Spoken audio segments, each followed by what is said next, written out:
we've talked about the fact that we live in a dangerous world, right? We live in a dangerous situation. So here's what you learn in martial arts classes. So Big Rob is going to come up and he's going to attack me. You guys got to use your imagination. This is his knife. Because he's going to hold this at my neck. He's going to come over here. He's going to hold this at my neck. And he's going to be threatening me like this. All we got to do is that. You see that? That's all we got to do. That's all we got to do. Or if he thrusts at me, we get out of the way, we do this little handoff here, and then we disarm him. Just like that. Okay? That's about it. So the bottom line is, this stuff is all great when it comes to like controlled in-class theory experiences. Today you're going to learn something that about an experience that wasn't controlled at all, right? So that's the big criticism of martial arts techniques in weapon situations. What I always tell our students in judo and Filipino martial arts is, if there's a weapon, you have to get out. First of all, de-escalate. Be a good person. I'm guilty of this. I hate to say this in front of Tyler's grandparents here, but I can tell you several examples of, road rage incidents where somebody's on me, and what I should do is just wave and say, hey, I'm sorry about that, but I'm just as guilty as anybody else. We should de-escalate situations and not get into these things, right? And if something happens where somebody pulls out a weapon, these super technical kung fu, taekwondo, judo moves, they might work, but they might work while you're getting stabbed. They might not work. You have to be really good at it. So we've got a couple of demonstrations here before Tyler gets going here. And so this one, I want you guys to keep in mind that part of this class has been to mindset about emergencies. This class is about emergencies, right? How to handle emergencies. This situation, this is the real deal here. Our victim is sitting here when the perp comes up, and they've had some problems in the past, and our perp is actually going to pull a folding pocket knife out of his pocket and open it up and then threaten this guy with it and talk some smack here. And when he's done, he just stabs him once right in the chest. And now our victim finally stands up and is like, oh man, I've been stabbed. You can see him covering the stab wound here as he tries to run off. The perp is going to chase him down the street. Now our victim's going to run over and try to get some help from a passing taxi right here, but it's not going to come soon enough, and you're going to see him finally kind of run out of steam and fall over, and that's it for him here. Let's go back. So guys, we watch a lot of videos in here because I want our students to mindset, to understand that we don't live in a perfect world. It's not all sunshine and rainbows, and bad things can happen. We have to be aware of those things. We have to mindset, what are we going to do when that happens? And the take-home message for this one, when he analyzes this, is he's going to be, first of all, be aware of your surroundings. Be aware of what can happen, right? And here's another nice little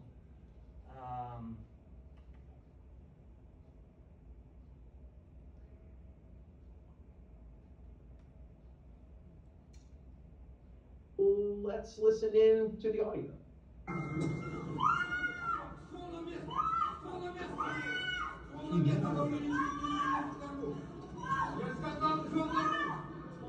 So this guy is just a bad guy who wants to do bad things. And the world is full of bad guys, bad people who want to do bad things, right? He's got this girl, and she's completely freaking out, right? And he's got a weapon. And so there are weapon disarms that martial artists use and practice all the time, but they don't always work in real life, but sometimes they do. And that's why you got to practice these. If you're involved in martial arts, you can't have been shown something one time and expect it to work. It has to be something that's practiced over and over and over, but also just using your mindsetting and understanding that you should take advantage of opportunities when they present themselves, That's what we see here. So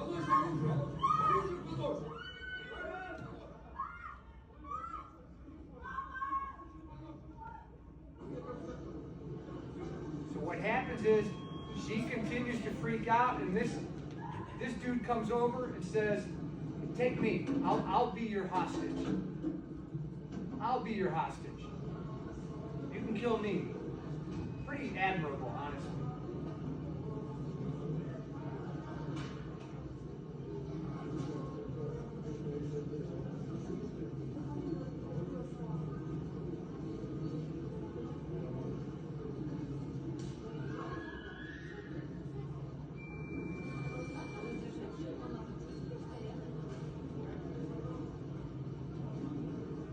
Wait for it.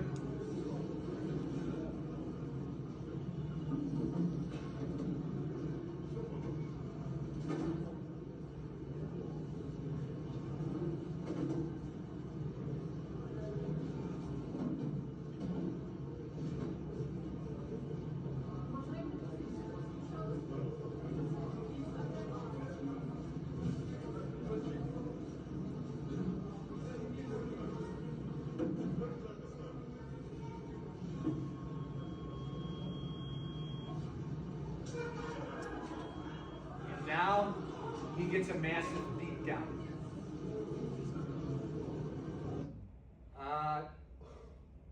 So did that guy have any martial arts training at all? I have no idea. I doubt it. Okay, but I want you to keep that in mind. Things don't always go the way they're supposed to go theoretically and in books, and we got to be open-minded, and we have to mindset. And so I'm happy to introduce Tyler Griffin today. He's been a student up here. He's been a student of mine. His dad's been a student of mine. We've done some things together, and his grandparents are here too. And we've talked about this for months, and it was just only this semester that I thought. We've had other guest speakers who have shared their emergency experiences with this class. So this is Tyler's first time here, and I really appreciate you coming, Tyler. Thanks for having me, John. Appreciate it. I'll let you take over, okay? Awesome.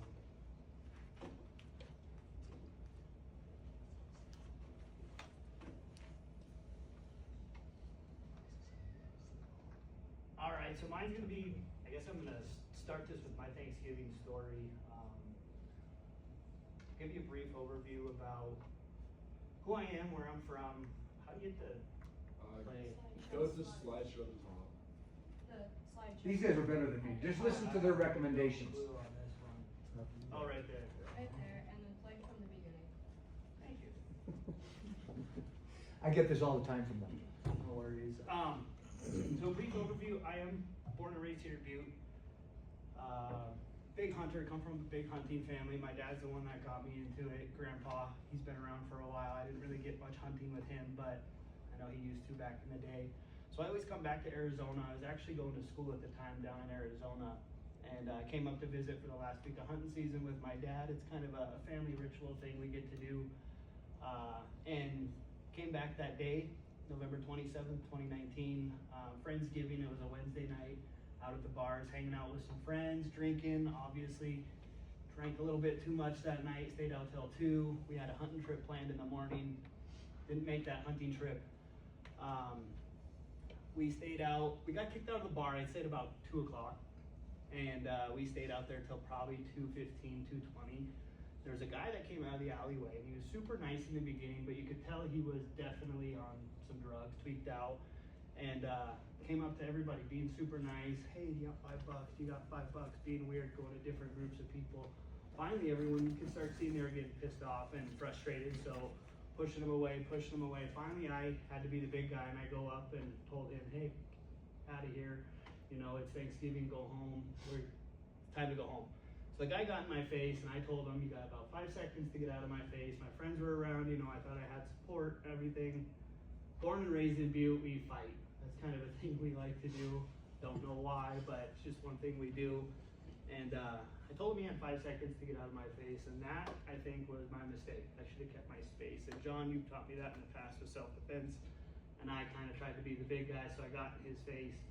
And then started counting down from 5. As soon as I started counting down from 5, he was wearing a black hoodie, backpack, and he had a knife in his hand. I didn't know that, I couldn't see it. And he just started stabbing my back. At that point, I remember backing up, but he was hitting me in my side. I'm like, what is this dude doing, you know? But he hit me really hard, and like my arm was kind of numb. I'm like, what's going on? We started fighting. The fight lasted maybe 30 to 45 seconds. It was really quick. And once we ended up on the ground, I wasn't able to use my arm anymore. My friend Tahaya had pushed him off of me, and when he pushed him off of me, he actually lacerated my throat, opening my trachea, instantly couldn't breathe. Little did I know I had all these puncture wounds on my side, and that's kind of how the attack started. Kind of skipped over a little bit here, but I also have the link to, I guess it was a news report that they Louis had. K. of Butte has been charged with attempted deliberate Can you guys hear homicide that? in Yeah. connection with stabbing a man several times outside the Dublin Irish pub just after 2 in the morning on Thanksgiving Day. Police say K was walking south on Montana Street when he started yelling at a group of men standing outside the bar. K allegedly attacked a 28-year-old man and stabbed him 4 times. He doesn't know him at all. They're not acquaintances or anything like that. The age difference is quite a bit. Doesn't know why the male may have attacked him. The victim was being treated at St. James Healthcare and is recovering from serious injuries. Police said the attack appears to be completely random. Most of our assaults and serious assaults are between people who know each other. There's not a whole lot of random assaults that go on. Officers were able to quickly locate the suspect in this area of Idaho and Silver Street, thanks to eyewitnesses at the scene. And then there was also a male that followed him from the bar down the alley where we arrested him. So the witness statements have been really good for us. In Butte, John Amy, MTN News. So that guy that he was talking about following him down that alleyway, that was my friend that had pushed him off of me. And to be honest, if my friend didn't push him off of me, I guarantee you he would have kept stabbing me. I know that was probably the motion that got him to hit my throat, but if he wouldn't have pushed him off, he wouldn't have stopped stabbing me until I probably quit moving. So I'm lucky he did that. And then he actually followed him all the way down, recording him with his camera the whole time, keeping his distance pretty well. I tried to get that video, parts of it, but he never got back to me on that, so I couldn't get that in the presentation.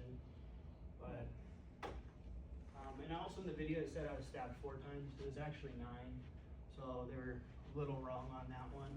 The time frame from when it happened, from the actual point when my throat got open, I got up, I had to go back to the bar, everybody was in my face, I didn't know I was stabbed everywhere else, all I knew is I couldn't breathe. And I had just got done with my CPR certification course from school down in Arizona, so it was kind of a weird moment. I kind of felt like it was really fresh in my head.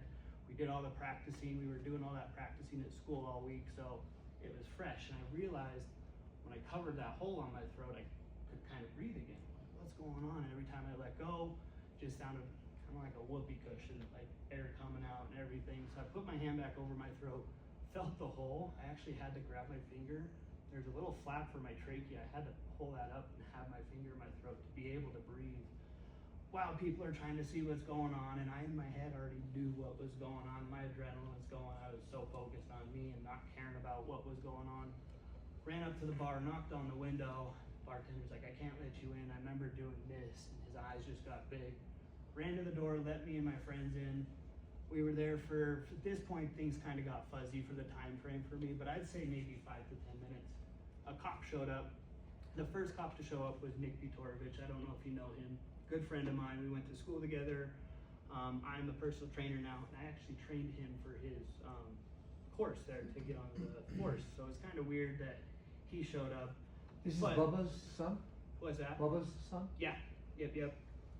And no ambulance, no nothing else yet. So keep in mind, I'm talking to the cop, telling him what's going on. Finally, Sean, the bartender from the Dub, yells out of the window, "Are you gonna get this kid an ambulance or what?" And I think Nick, being my friend, he was just in such a shock that he was wanting to know what happened, what's going on. Finally, he called ambulance. Ambulance came up. That was maybe another 5 minutes. So I'm sitting here 15 minutes deep without any ambulance, bleeding out from my kidneys. My lung was collapsed on the scene. I didn't know any of that. Ambulance show up, got up to the ambulance, and I couldn't breathe from my throat. So the EMT guy, he's telling me, you gotta move your hand, you gotta move your hand. I'm like, I can't. Can we wait till we get to the hospital? I can't breathe. He goes, you've gotta trust me. Go for it. Tyler, is it okay if we ask questions during this? whole thing? Absolutely, yes.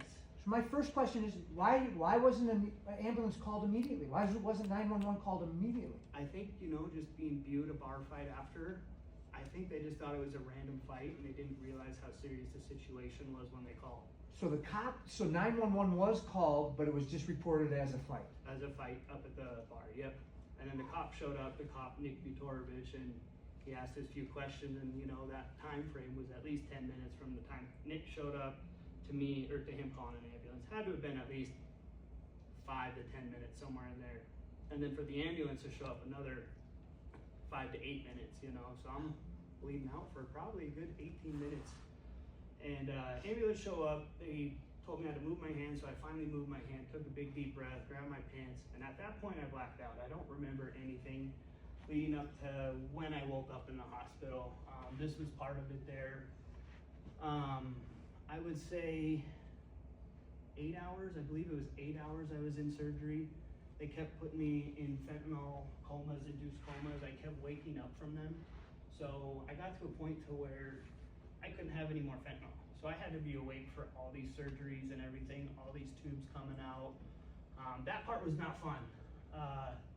Was your carotid cut? My trachea, the windpipe was wide open. So he missed my jugular. When he hit my kidney, he's lucky he didn't hit my bladder, because if he would have hit my bladder, that would have had a whole reconstructive deal. My lung, he hit that one just perfectly, So he didn't get the jugular or the carotid? No. And with that, that gash was really, really big, so let's see, I think I got a couple more pictures on here too. Oh, the support and recovery. This part was really cool for me. My friends, my family, the community really showed up for me. I was going to school at the time, so I had to take a medical leave from school, prolonging my degree even longer, and a bunch of people got together. I think it was Buffalo Wild Wings. They did a fundraiser for me, a big benefit. Lacey, she was at Canatonic. She donated a big amount to get me back home. And I couldn't leave for about a month because I had that collapsed lung and everything. They didn't want me getting that pressure and all that stuff, so I had to sit around town and wait even longer, which drove me nuts. I'm a go guy. I love the gym. For me to be out of the gym, I had to be out for, I think it was 90 days before I could do any weight-bearing exercises. So that was pretty hard for me. The healing process was really cool. I know it's not a cool situation, but to see what your body can handle and come back from is just amazing. Like you said, movement is medicine. I will stand behind that forever. If I would have just sat there and not done anything, I continued to work out, kind of went, not really against doctor's advice. I waited the period that they told me to wait, but the far left is right when I got out of the hospital. The lower ones, that was just a week later. So we had to leave those on for 7 days. After 7 days, we could take them off, and then we got them all cleaned up. This was just 32 days later after. So I was fully healed up, stitches were out. I was actually back home in Arizona at this time. So this stitch they had to kind of leave in because it started to reopen back up on my skin there. But the healing process was pretty cool to see. The suspect, this is Luis. He's now in Shelby, Montana. He first stayed in Butte County Jail for, I want to say it was a little over a year and a half, almost 2 years. He tried to plead not guilty, play self-defense. The case drug out for a while, which was pretty stressful for me because I felt like I needed justice at some point, and he just kept making excuses, saying people were jumping him and trying to get out of it, which just really got to me. That was probably the hardest thing for me, is him not admitting what he did wrong and trying to get out of it. He also has plenty of other priors. He's in Shelby now. His charges were attempted deliberate homicide with a deadly weapon, intimidation, and then he's also had a few priors too. So he was on probation at the time. He ended up getting 20 years for the attempted deliberate homicide, and then they added an extra 10 years for that deadly weapon. Any questions? I'm amazed that that's the same guy. Yeah. Part of it is like, wow, that's the same guy. And like you could see when he went in at 205 pounds. And in this one here, this was just updated on the 15th of February this year. He was 253 pounds. So he was definitely on some stuff. Not in his right mind. He was in the in the jail. And when they brought him up there, he fell asleep for 3 days. When he woke up, he remembers being in a fight, but couldn't remember exactly what happened. So I don't think he was in his right mind, to be honest. But he's also not a good person. He has priors, so. Here's some videos. So that scar on your cheek. Yeah. How many? I didn't know if that was from that attack because I didn't Yep. see much Yes. bandaging when you were in the hospital. How many stitches did it take to cover that up? Oh, up here? Yeah. I think they used 5 or 6 up here. On my trachea, they had to use 400 individual micro stitches to be able to stitch my trachea back closed, just with all the moving points they had. So that stitch alone took them almost 8 hours to do. And then that's when I had woke up. They put me back in a medical induced coma, and I was awake again in another 4 to 6 hours. They're like, whoa, we can't give you any more fentanyl. If we do, it's gonna start doing the negative effects to you. So we gotta stop. You're gonna have to be awake for all this. So unfortunately, I was awake for all of it. And I remember most of it. Here's just some videos. I don't know if you guys want to watch them. I threw them on there, but I was in good spirits the whole time, you know. You can see the trachea there. I had a trachea drain tube the whole time.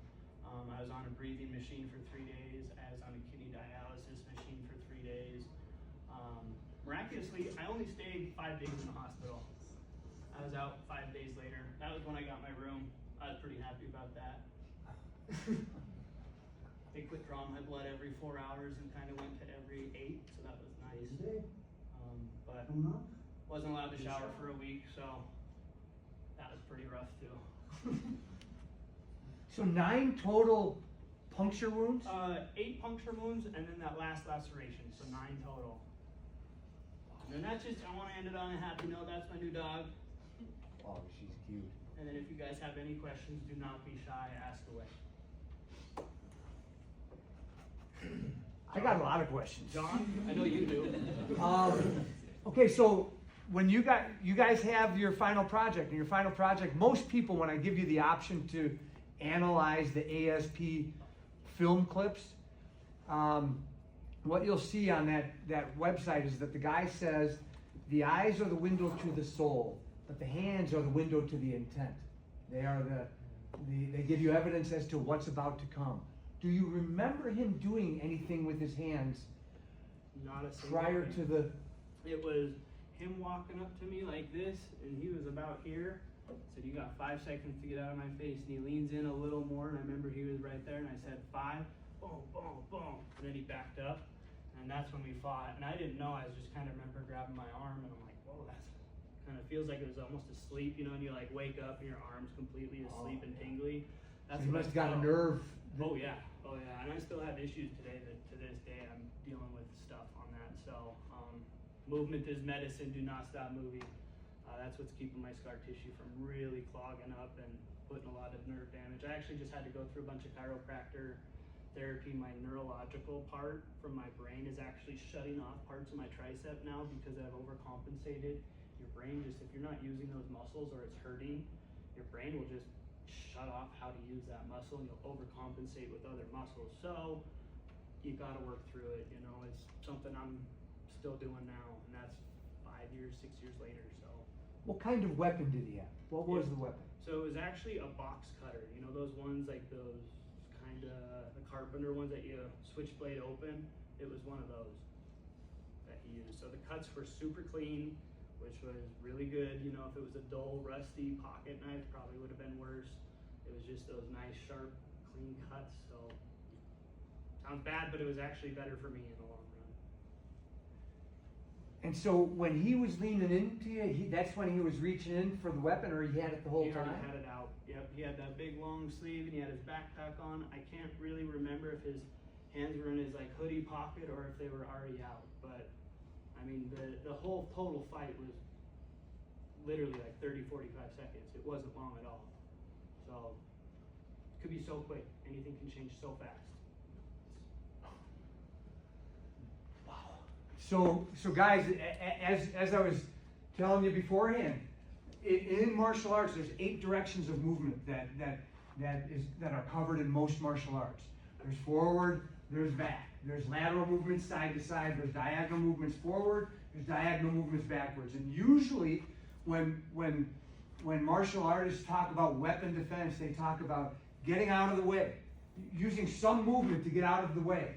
And then there's like a parry, and then a grab, and then like a and they can all work out just fine.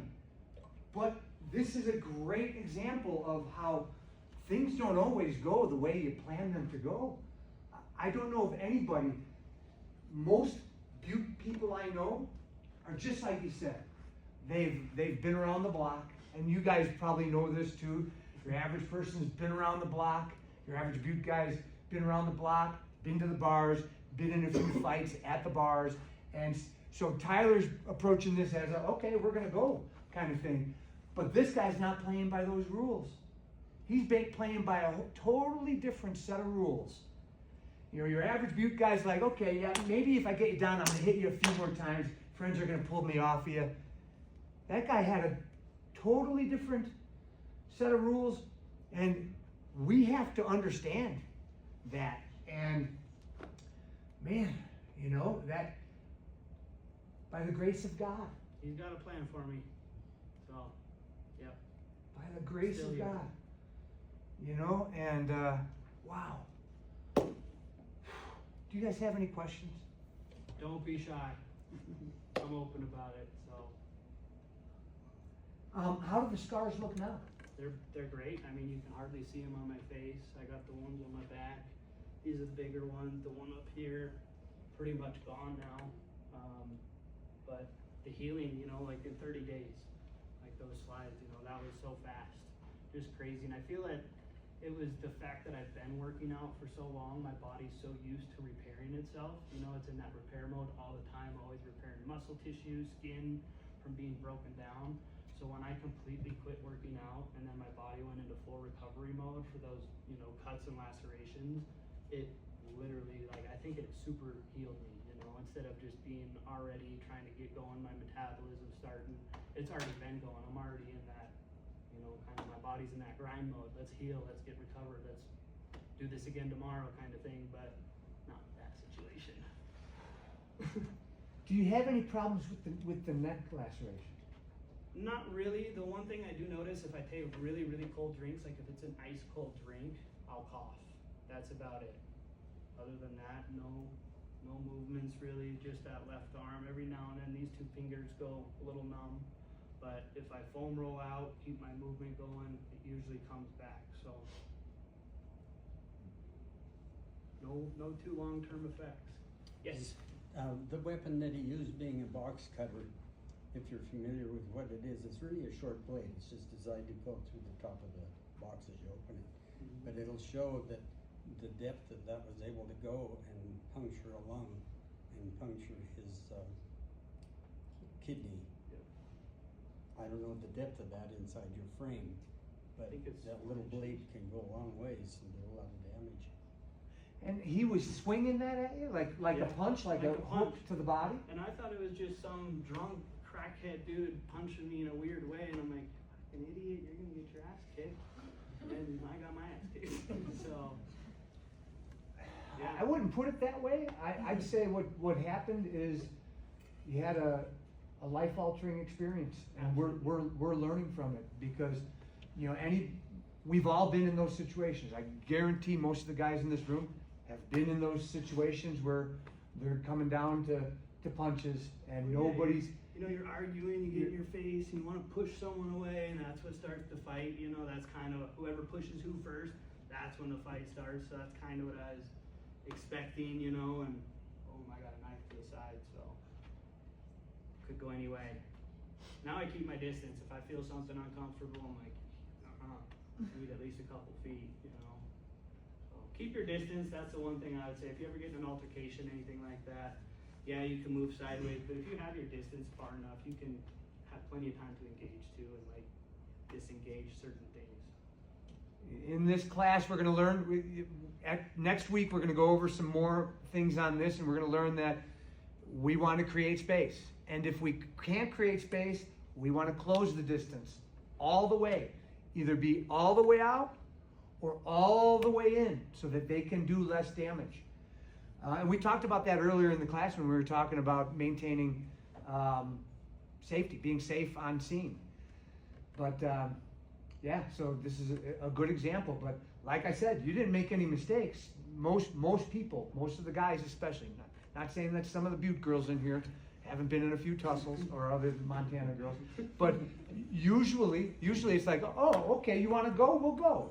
Yeah. We're not expecting that to happen, and we have to, as people who are going through emergency and safety procedures, we have to expect the unexpected. Don, do you have anything? How was this process for you? I remember when I got that phone call, it was 3:17, I'll never forget looking on the clock when I got that phone call, and I didn't know who, and he never called me before, so I didn't recognize the voice. He's like, your boy got stabbed up, and it's like, what? And it's 3 in the morning. Who was it that called you? Brian Brian Tye. Tye. The guy that they talked about. He chasing the followed guy. him in the alley and gotcha, stuff. gotcha. And he's like, your boy's been stabbed up. I go, who the hell is this? He goes, he's at the hospital. I go, you better not be effing lying. And then I got up and I went over there and we sat there. I was there for 2 days, and then they're finally like, you better go home, get something to eat, get some sleep. So I went home, and as soon as I got home, I got something to eat and laid down. I wasn't there maybe 45 minutes, an hour. They're like, your son's up and he wants to talk to you. And it's like, I thought he was gonna be in a coma for 2 weeks. It's like, we got him on as much fentanyl as we can put him on. We can't put, so we're just gonna roll with it. He wants his phone. So I went over there and brought him his phone. Never take your phone when you're under sedation either. That was another bad thing. So, I was looking back at some photos, I'm like, oh man. Yep. Yep, we ran into some elk on the way out that night. We're gonna go get the milk the next morning. We just did, we're up in Vipon, we had the side-by-side out. We ended up driving it down the highway to get home part of the way. It was cold as cold could be. It was that's bad. freezing that night. It was like 20 below. And I don't have doors or windows on my side-by-side, so we were going down the highway 45 miles an hour, 20 below. It froze our butts off. Blanket It's over like, us. we're gonna go get them out tomorrow. And yeah, it just never panned out. It was a whole different, just, I mean, from one end of the spectrum to the other, you know. We had a good hunt plan. We seen the elk. They crossed right into where we were hunting.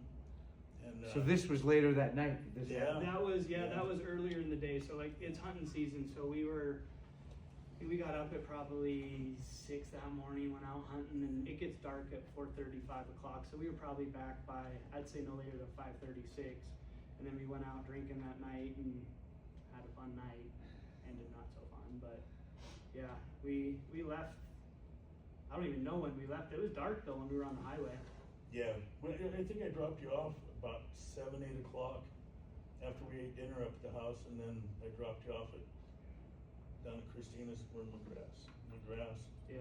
And then I went home and gonna get a good night's sleep for hunting the next day, and yeah, with one thing from another, you know, it was just kind of, and it didn't hit me for about 2 weeks.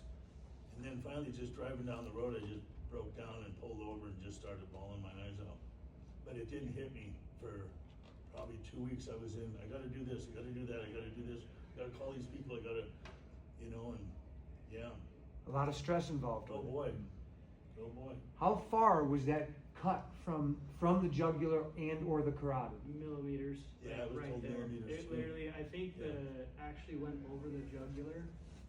The one side, like right here's your jugular, and it was just like millimeters away from missing it. So if he would have went over just a little more, I mean, probably he would've hit it. cut the trachea, which The- is the trachea, yeah. that's That forceful enough to do any damage to the soft tissues around there. That's cartilage. Yeah. I'm amazed, man. Yeah, if I didn't Yeah. have my hand on my throat, the pressure from my lungs would just push that air out of my trachea right here. So it would literally sound like a whoopee cushion. And I'd like go like that and I could breathe and it would stop. I'm like, what the then I did it again. I tried to take a breath. I'm like, what's going on? I have no idea. And then I felt like that, and I'm like, oh, no way. And I was like, what did you just fucking do to me? And then my buddy chased him, and then I put my finger in there, went up to the door, and yeah, and at that point, I was pretty focused on me. I remember deep breaths, slow your adrenaline, slow the oxygen down, and I was really trying to control my breathing at that point. So I think I really calmed down, weirdly enough, when your body, you hit that flight mode, you hit that adrenaline, you get that point, I think you get so focused, I mean, I don't know if anyone else is that way, but for me, at that point, I knew my life was on the line. I was like, if I don't slow my heart rate down, I'm probably gonna die. That was my only thought, but I had no idea about all those other ones. When I woke up in the hospital, the lady, she's like, hey, you're in St. James. I'm like, I figured, but I had all these breathing tubes on me. I couldn't talk, and I had a whiteboard, and that's when I want my phone. Where's my phone? And why'd my dad take my phone? I don't get it. I was mad. I don't know why I needed to have my phone. I shouldn't have had it, but he did bring it up to me that next day, and I had that, and yeah. So Tyler, though you did not have the carotid cut or the jugular cut, how bad was the bleeding? Bleeding still must have been horrible. Yep, bleeding was pretty bad, so I had 2 blood transfusions. The first one I didn't come back from, and they said they don't usually do 2 transfusions, especially on these situations with all my cuts that I've had and with the bad bleeding.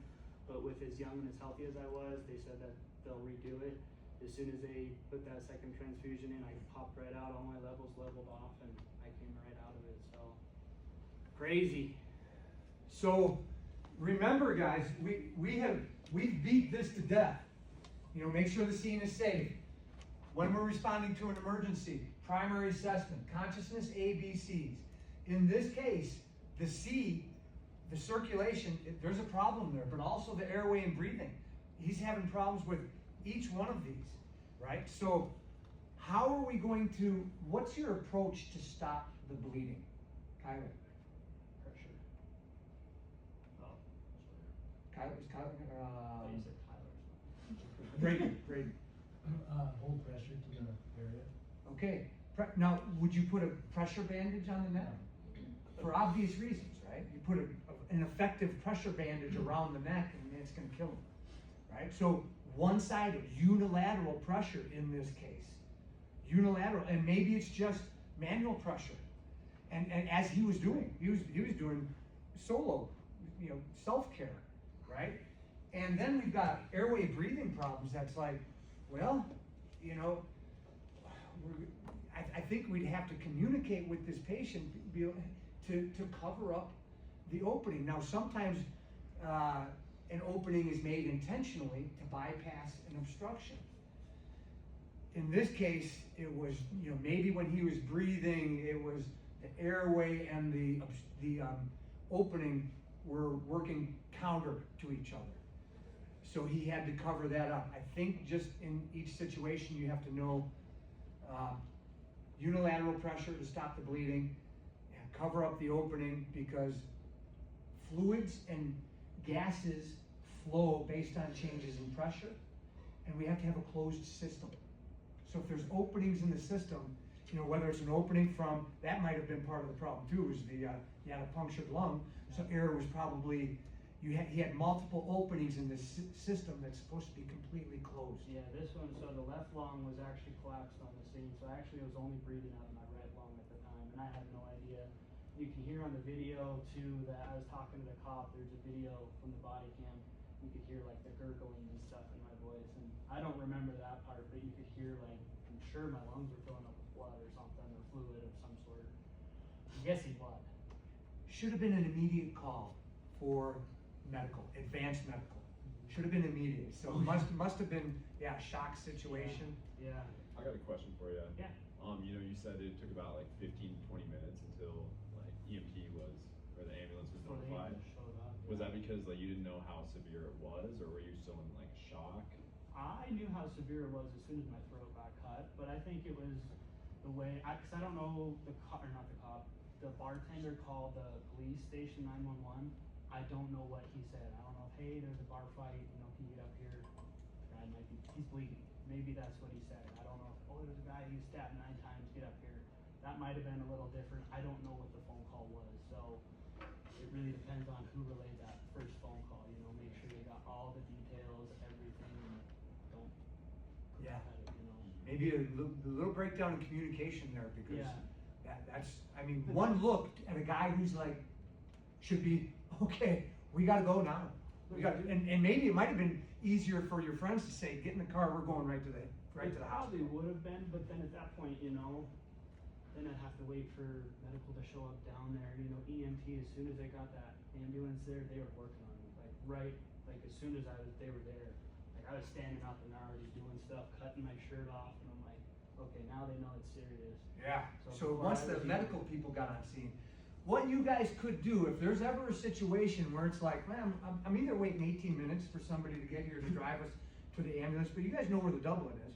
Is Yeah. it still the Dublin? Yeah, no, it's shut down, but it still has the Dublin Okay. sign now. It's literally, it's a 30-second drive there. You guys could drive right to the opening of the ER and bang on those doors and let them know, life-threatening emergency, this is bad. They will come. It's not like you gotta wait, we need your social security number. If it's truly an emergency, and I know people who've done this several times, where it's like, oh my God, I'm not even gonna take the time to do this because I can get them there faster than when the phone call will be over. So you go there, you bang on the door and tell them, you know, just get them into advanced medical care, and that would probably be the fastest thing to do. I would say so. But we don't know. It sounds like once the ambulance personnel got there, once people who were medically trained got there, they, yeah. Yeah, they were on it pretty quick, so. I think it was just a miscommunication from the first phone call, which can be easy to do, you know, you're in a panic, there's a dude bleeding in your bar, and there's blood all over, you gotta close. And you're patch keeping those your up. cool, Yeah. and communicating and. Yeah, and I'm standing there with it, he ended up handing me a towel at that point, I had to keep the towel on there. But if I kept that good pressure on there, like you were saying, that manual pressure on there, it would stop that air from coming out and I could actually breathe. But at that point, I was coughing up blood and all that stuff too, so. I was lucky. So we're in this situation, we're thinking about safety, checking the, you know, consciousness ABCs. Our secondary assessment is a head-to-toe exam, which might include checking the torso, which would include checking the torso, but you'd probably be focused on, okay, we have got to take care of these life-threatening things first. If there's another person there that's holding pressure, then you could check, oh, this is another reason why he's having trouble breathing, is because he's got 8 puncture wounds that have gone into the torso and have collapsed a lung, so that's seen with the head-to-toe exam. A sample history is, remember, signs and symptoms, allergies, medications, pertinent past medical history, last meal, and the event. We're not going to ask him that stuff in this situation. We're stuck up here. The secondary survey, including the vital signs, is something that if there aren't life-threatening injuries that are taking our attention, that's when we can do these things. And we haven't practiced a lot of this because it's logical, it's common sense. And we've gone in different directions. Do you guys have any questions for Tyler? What was it like being awake and getting operated on? It was pretty traumatic. I didn't like that part of it. I don't think anybody would. The pain though, I would say I didn't have much pain because they had me pretty good on the Dilaudid. Morphine wasn't very good for me. It just gave me like cold sweats and I still felt good amount of pain. As soon as they hooked me up to that Dilaudid, I'd push that button every 7 minutes and I was pushing that every 6.5. So, And that was on your throat, right? the what?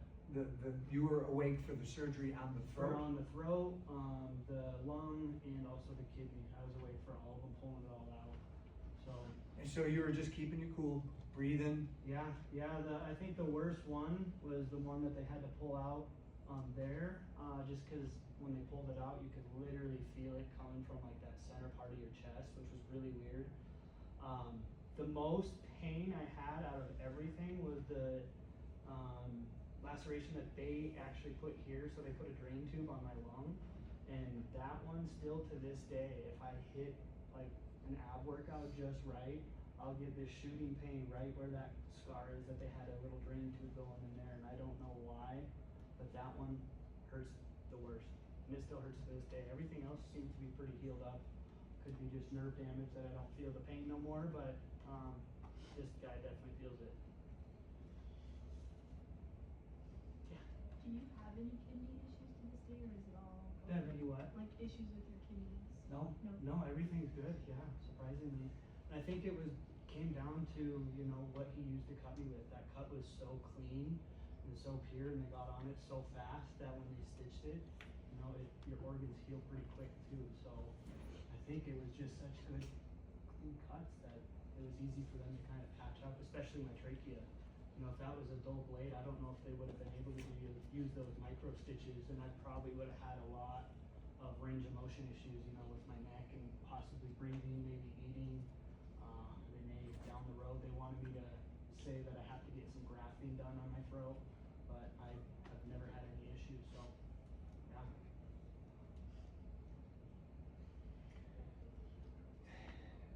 Resilience.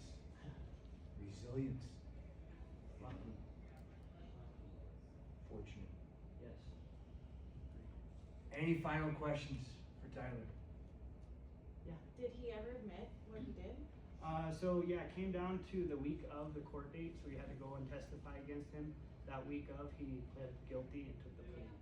So, and that was a plea of 20 years, so when he went and faced the judge was like, no, we're not doing the 20 years, you used a weapon as well, and with deadly force, so we're gonna add an extra 10 years on. And he made a big old deal about, you know, how it was like, they were out to get him kind of thing, and he was in the wrong, like, not served right kind of thing. Like, dude, you tried to kill someone, so, and that wasn't the first time, so.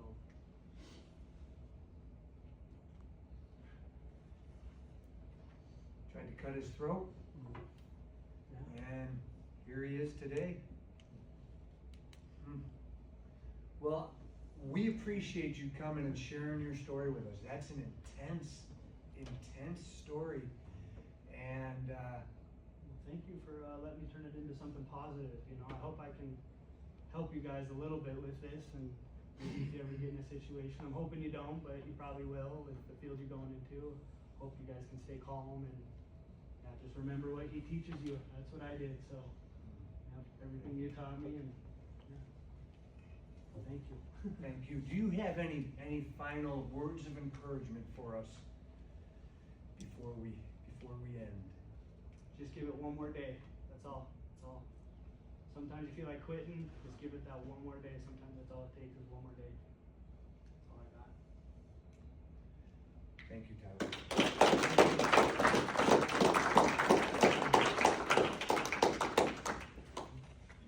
Well,